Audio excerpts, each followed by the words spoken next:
Hi, and welcome to the second part of Platformer tutorial.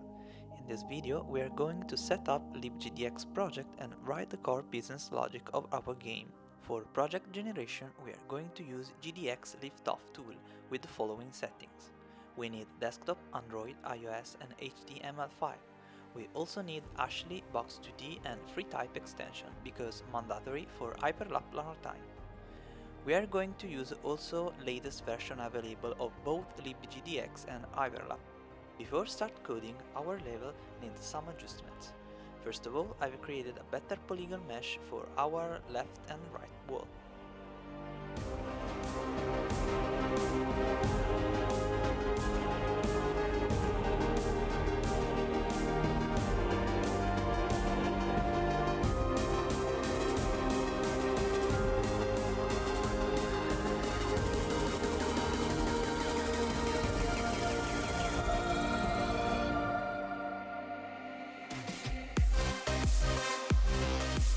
Then, be sure that all our platform have the platform tag and all our collectibles have the diamond tag.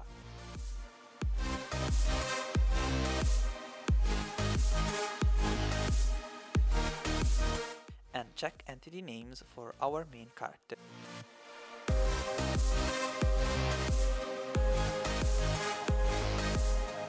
Alright, open the project folder and copy the path of the asset directory. Then paste in project settings, save and export.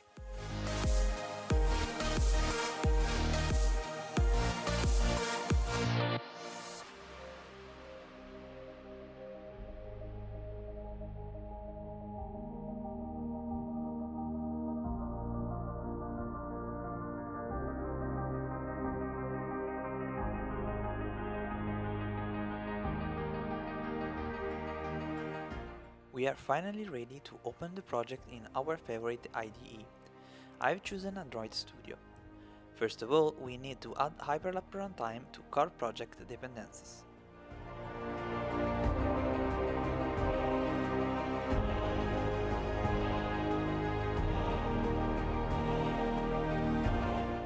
Open the main class and start to declare all objects needed.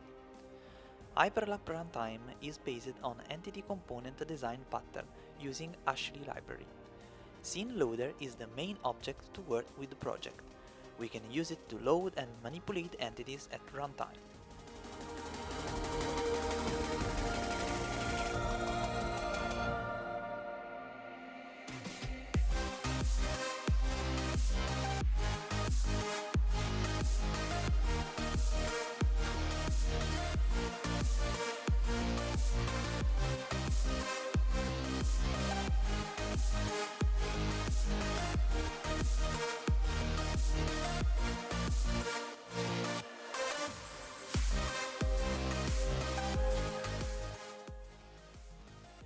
To load our main scene, we use an extended viewport, where world size is defined into HyperLap coordinates. Anyway, you can use whatever viewport you want.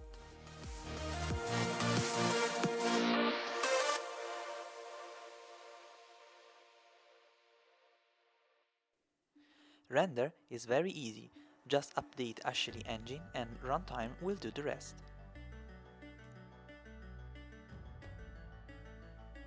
Before launching the game, we need to define a configuration for desktop environment, like this one.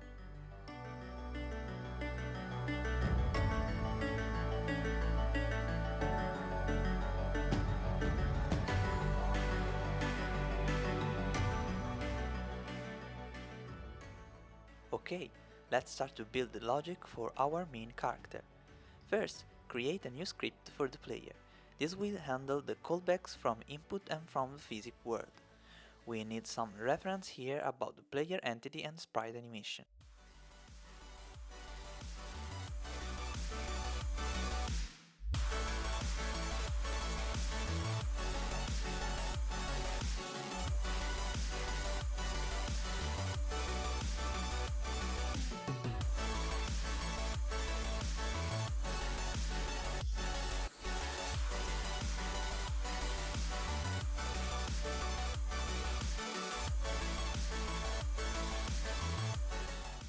To retrieve a component from an entity, we can use Component Retriever class. HyperLap runtime creates for you many useful components, for example this one for the physics body.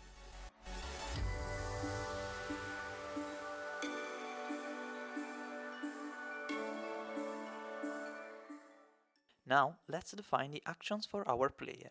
Move left, right and jump.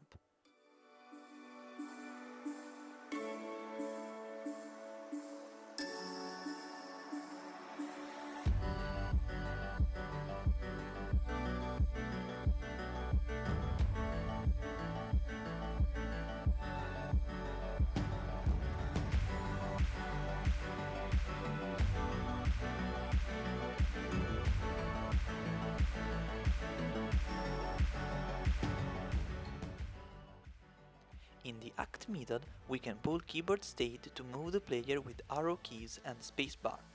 This is useful now for testing on desktop.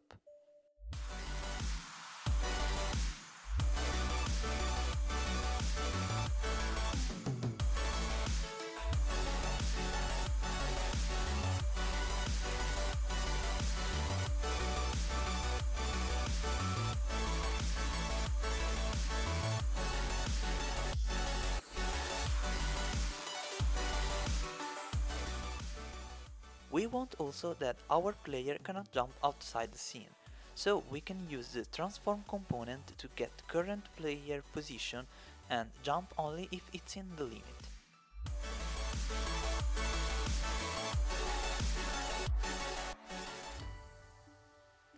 Now return to the main class and add the script to the player entity. To do so, we first create an item wrapper object for the main scene and then retrieve the player using getChild method and the unique identifier.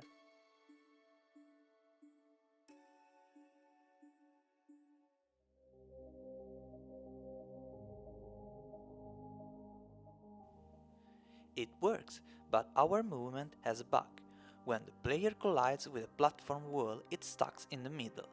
We can fix that by adjusting collision friction when the player position is not on the platform.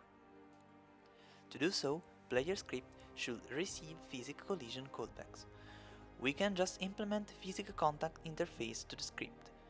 Using a presolve function, we can check the player position before collision happens, and set physical friction to 0 when player is not on the platform.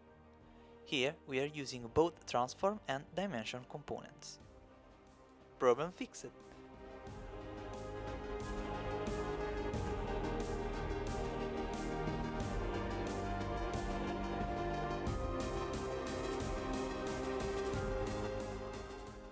Now it's time to animate properly our character.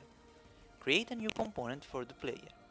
To know if the player is on a platform or not, we'll use a counter.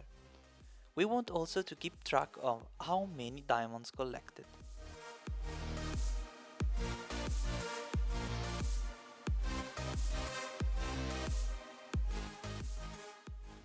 We create now a new system that will switch different animation for different states.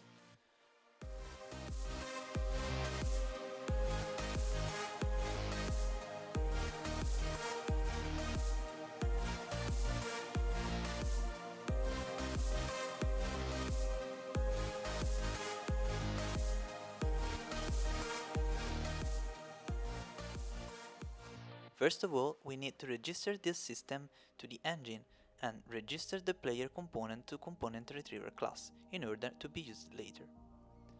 Then, add the component to the player animation entity.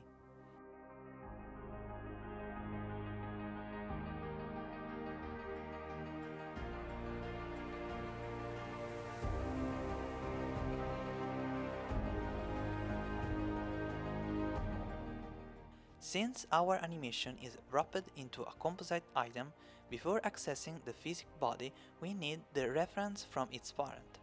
This can be done using parent node component. Now we can switch player animation according to the player position and speed. Sprite animation can be controlled with sprite animation component and sprite animation state component.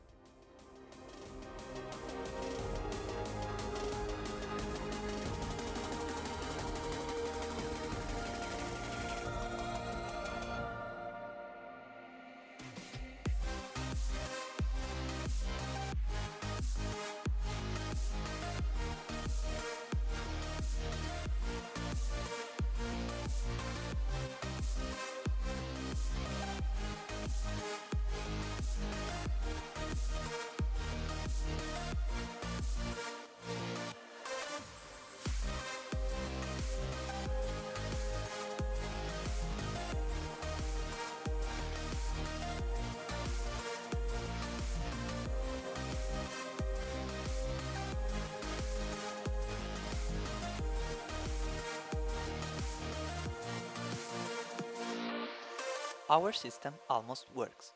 We need just to update the collision counter in the player component.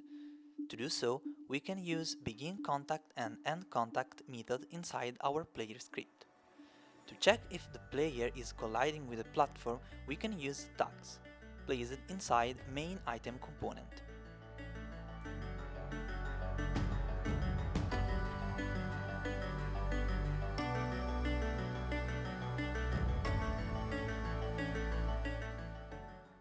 Alright, it works. Now it's time to move the camera to follow player position. To do so, we create another system.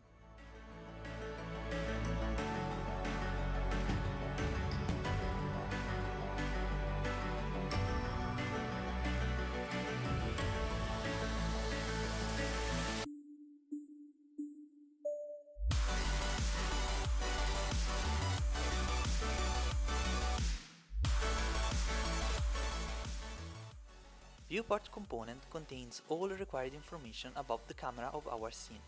We can also define some bounds to keep visual always inside the scene.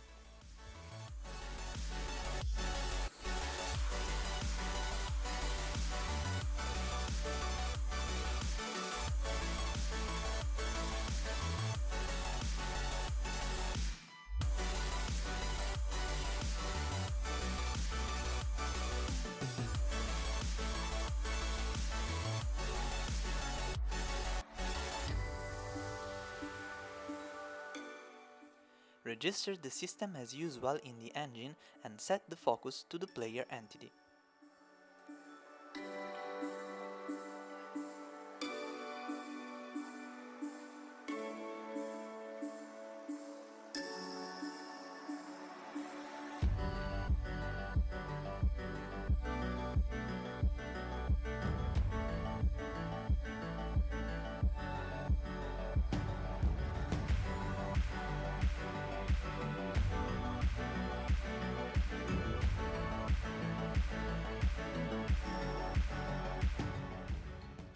We have almost finished.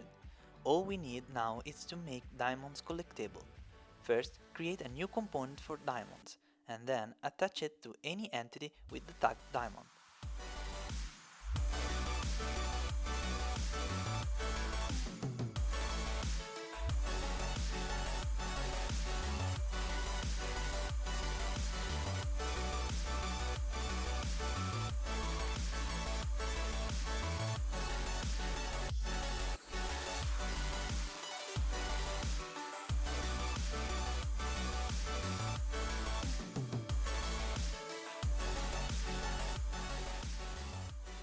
Since our items are sensor, basic object, we can use again the begin contact method to check a collision with a diamond.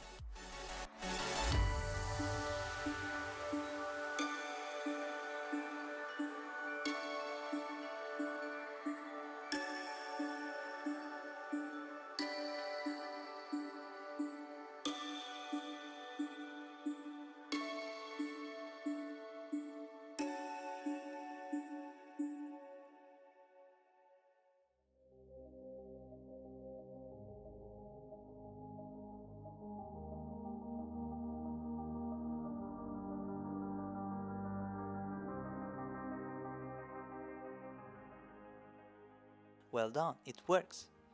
The second part of the tutorial ends here. In the third part, we'll see how to set up a user interface and how to deploy our game for each platform. Don't forget to subscribe and enable notifications to not miss any updates. Thank you for watching and have a fun!